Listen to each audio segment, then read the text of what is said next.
Dear viewers, the topic which we will discuss today is why Pakistani nationalism has not taken roots? Question mark.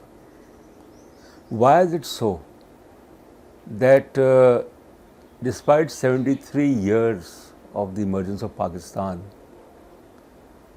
feelings of nationalism, ownership, patriotism, Pakistani patriotism, not Sindhi patriotism or Punjabi or Mohajir or Pakhtun or Balochi patriotism, Pakistani patriotism, Pakistani nationalism, Pakistaniyat, that has not taken place. This topic needs to be analyzed from three perspectives.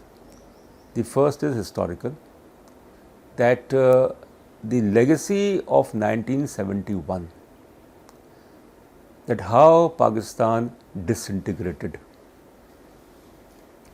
how Bengali nationalism was able to win and led to the emergence of Bangladesh, how Pakistan became the first post-colonial state to disintegrate on the basis of ethnicity. A country which was established on the basis of religion failed to cope with the tide of Bengali nationalism.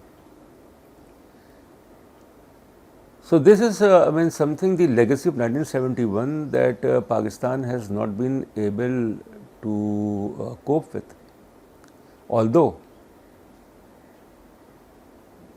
in post-1971 Pakistan, which emerged as a compact state as compared to East and West Pakistan, compact state, but even then, the first language rights in Pakistan after 1971 took place in Sindh in July-August 1972, when the Sindh Assembly declared Sindhi as a provincial language. Unlike the assemblies of Punjab, Northwestern Frontier Province at that time, now KPK, and Balochistan declared Urdu as their provincial language. It didn't happen in case of Sindh, which led to language rights. Baloch nationalism, Pashtun nationalism. So why Pakistani nationalism has not? The second thing is about the identity clash, or the clash of identities. Pakistan was established on the basis of religion, Islam, as a common bond. But that common bond couldn't prevent the disintegration of Pakistan. East Pakistan became Bangladesh. But the identity of religion and the identity of ethnicity, of nationalism,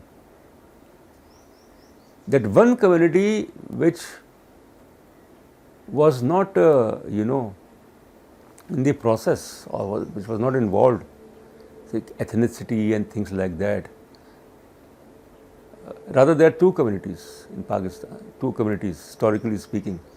One, Urdu speaking community, were called as Mohajirs, and the second, the Punjabi speaking community, or the Punjabis. Punjabi nationalism, although one can say that in the recent past there has been a move to promote Punjabi culture, Punjabi language, because Punjab is the most populous province of Pakistan, regardless of the fact that it has not been divided. Saraiki speaking, the Potwari speaking, the southern Punjab. So Punjabi nationalism has not been able to create some sort of an attraction. Maybe the reason is that Punjab controls the power structures of Pakistan. So since Punjab has power satisfaction, the bulk of the bureaucracy, military and elsewhere in the business also, so they don't need it. But then the Mahajir nationalism emerged as a result of what was argued injustices, sense of deprivation, which got an impetus after the quota system, which was introduced in 1973, dividing Sindh to rural and urban, which was not the case in other provinces. And then, of course, the identities, religious identity, ethnic identity, lingual identity. The third thing is primarily that why Pakistani nationalism has not been able to, because there is no such ownership about this country. It's a bitter fact. No one owns Pakistan. It is also blamed, one can disagree with that notion, that Pakistan is an artificial state. And it has just been maintained, it has just been kept by the military. That the military as the most organized, strong institution, it is only because of the military, the army, which has kept Pakistan together. One can disagree with that, one can agree or disagree with this notion. So this is a dilemma for Pakistan, that unlike, and that dilemma is also because of the fact that Urdu, which is the national language of Pakistan, is the mother tongue of only 10% of the population of Pakistan. Is the national language. I don't see any country in this world where there is the reality that a minority language is the national language. In India, Hindi is the national language, but Hindi is spoken the whole of North India. They penetrated in the South also. That's not the case. India has no such, although in India the southern states like Kerala, Andhra, Karnataka, these states resisted, Tamil Nadu resisted the imposition of Hindi. But Hindi language is basically spoken by millions and millions and millions. Urdu is the mother tongue of only 10% population of Pakistan. On June 5th, there has been a directive which has been issued by the Prime Minister that in order to protect the national language Urdu, all the communication, etc. should be in the national language. That is one way too. Urdu is a language, is a lingua franca. A Punjabi will talk to a Balochi in Urdu. A Sindhi will talk to a Pathan in Urdu. So that's something which, I mean, as a buffer, as far as different ethnic identities are concerned, but it is not the mother tongue of the majority. In case of the United States, around 200 years ago, when there was the language, the issue what should be the national language of the United States, there were two options. One was English, second was German. And when the matter was submitted before the Congress, English language won. And English became the language, the official language of the United States. It is spoken by the majority. And English was able to